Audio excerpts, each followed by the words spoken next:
Mark, an hotel celebrating 50 years, it's a wonderful occasion and such a good news story in times when sometimes we're lacking in good news stories. Tell us a little bit about how this gorgeous old building first became an hotel in 1963. Well, I mean, this originally was the stronghold of the O'Brien family, direct descendants of the first High King of Ireland, so it's steeped in history. How it actually came to be a hotel is an interesting story, because you would know, and I know as well, Brendan O'Regan, who was really regarded as the creator nearly of the whole Shannon zone, a very well-known character, wonderful person. But anyway, he realised that he needed American investment if he was going to make this kind of a go, this whole region. So he hoodwinked Bernard McDonagh one day, who was a very well-known gentleman from North America, who had involvement in hotels already. He had the Limerick Rhine. In fact, at one stage, he had 4 hotels in this region. And so he brought him into the castle, and Bernard McDonagh said, "Oh, Brendan, this old castle." He said, "There's nothing to be done here." But anyway, he gnawed at him for apparently about 3 to 6 months, bringing him back in, and finally he got Bernard to sign up. So that's how it all happened in '62. They closed it down. Well, it was in very bad repair. Yeah. 63, and it opened in 63 as a hotel. Yeah, super.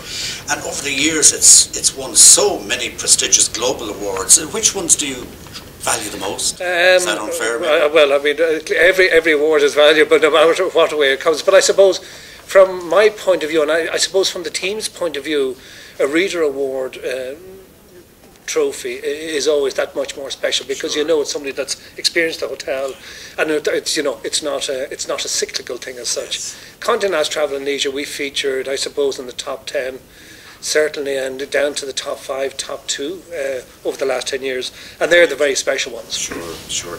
And celebrity guests, an impressive list by all accounts over the years. Yeah, we seem particularly, I think, to be attracted to politicians. In actual fact, we've had 3 of the last 4 presidents of the United States stay with us. I think, obviously, the logistics are right beside Shannon Airport, so they can get in and out quickly. Security, it's quite an easy property to secure, even though an expensive one, but it can be secured. Yeah. And of course, some people might think of an hotel like Dromoland as a luxurious preserve of the very few, but it's much more than that. Its economic impact in this area must be very substantial. Well, absolutely, yeah. I mean, originally the plan that Bernard McDonagh had was that this would be a hotel that was open 4 or 5 months a year, and that, when we got involved, it just wasn't viable to work a hotel. So we made it all year round. So we've created quite an employment in the region. In actual fact, between Dromoland and, of course, the inn at Dromoland, formerly the Clearing, which we've just bought over, we will in high season be employing nearly 340 staff. So we are a serious employer, and we've also done some of our initiatives. First of all, we're 100% green. We're 100%. We don't burn any fossil fuel, which is quite, when you consider it's a castle and you build it, it's slightly easier to do. But a castle is quite a challenge. And also we would try, and certainly our chef would try, exhaustively to buy locally. Sure, which is terrific. So, and in actual fact, we've just launched our own cookbook, and we worked out that the whole, between the initiative and the printing of it, it all happened within a 15-mile radius of the hotel. That's fantastic. So from beginning to end, nothing was sourced any further than the 15 miles. So, that was nice. It was a great thing to do. So the economic impact goes far beyond the direct employees, which in itself is substantial. Yeah, absolutely. Yeah. Terrific. And in terms of growing the business into the future, I suppose in a strange sort of way, Mark, it might have seemed easier back in 1963 when there was a thing called the mandatory Shannon stop on your doorstep. But that's long gone, and Shannon's own fortunes indeed have been up and down a bit in between.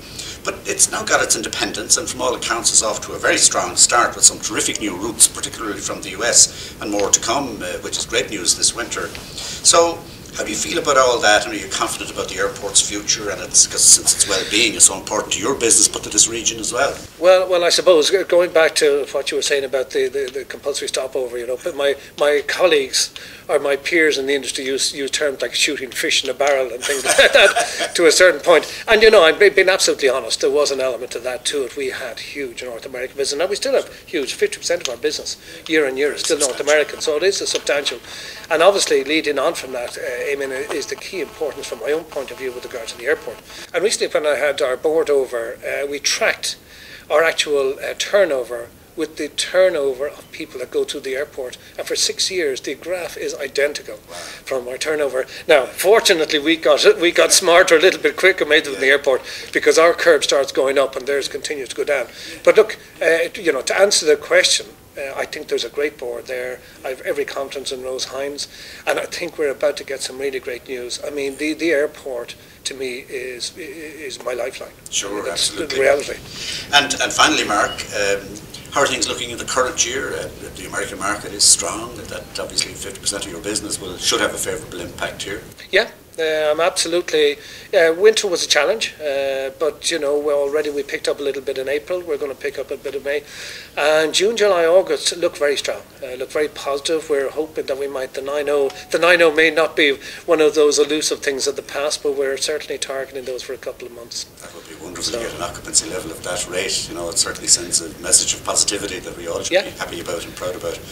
Well, listen, that's a wonderful story, Mark. Thank you for talking with us, and here's the best of luck for the next 50. Thanks very much indeed, Eamon. It was a pleasure.